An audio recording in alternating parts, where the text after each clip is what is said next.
Hitech CM young CM so యూపీకి మహర్దశ పట్టించేస్తారు అనుకున్న యువ ముఖ్యమంత్రి అఖిలేష్ యాదవ్ చివరికి తుసుమనిపిస్తున్నట్లే ఉన్నారు. సొంత తమ్ముడి అరాచకాలు, పార్టీలో సహచరుల వీరంగాలు అక్కడ రాజ్యమేలుతున్నాయి. బెస్ట్ సీఎంగా ఆయన వందిమాగతులైతే ఆకాశానికి ఎత్తేస్తున్న పరిపాలించడం చేతగాని ముఖ్యమంత్రిగానే ప్రస్తుతానికి చెడపరి తెచ్చుకుంటున్నారు అక్కడ అఖిలేష్ యూపీలో. 3 సార్లు కనౌజ్ నియోజకవర్గం నుంచి ఎన్నికై హ్యాట్రిక్ సాధించిన అఖిలేష్ యాదవ్ పార్టీలో ఎలాంటి వ్యతిరేకత లేకుండానే సీఎం పదవి అందుకున్నారు. ఇంజనీరింగ్ విద్యలో రాణించిన తను మెత్తంతా రంగరించి రాష్ట్ర ప్రజల చీకటి బతుకుల్లో ఉషస్సు నింపుతారనుకున్నారు. కానీ సీన్ రివర్స్ అయింది. 39 ఏళ్ల వయసులో ఓ పెద్ద రాష్ట్రానికి పగ్గాలు పట్టుకోవడం కొందరికి ఆశ్చర్యం కలిగించినా నాన్న బుద్ధులతో చక్రం తిప్పుతారనుకున్నారు. యూపీ చరిత్ర తిరగరాస్తారనుకున్నారు.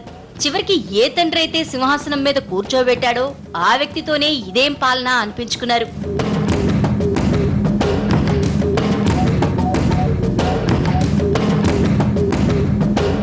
పదవి చేపట్టి 4 నెలలు గడిచాయో లేదో అప్పుడే అబ్బాయి గారి పాలనా భాగవతం వెలుగులోకి వచ్చేసింది. పార్టీ లెజిస్లేచర్ల సమావేశంలో కొడుకుని ఆయన చుట్టూ చేరిన వారి నిర్వాకాల్ని ములాయం సింగ్ యాదవ్ ఎండగట్టారు.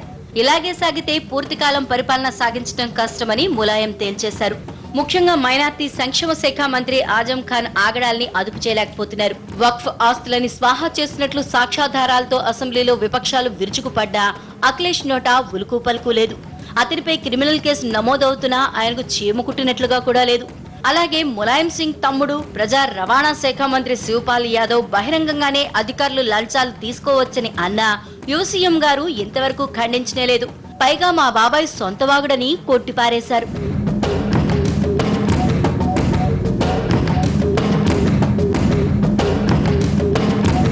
వీరిద్దరూ సరే.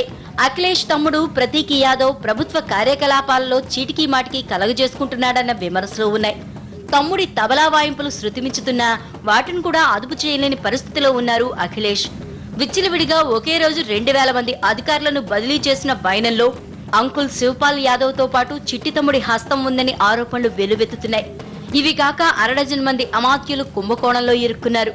ఇన్ని మచ్చలున్నా అయిన వారి అరాచకాల్ని అదుపు చేయలేకపోతున్నా అఖిలేష్ తన వారికి మాత్రం పున్నమి చంద్రుడే.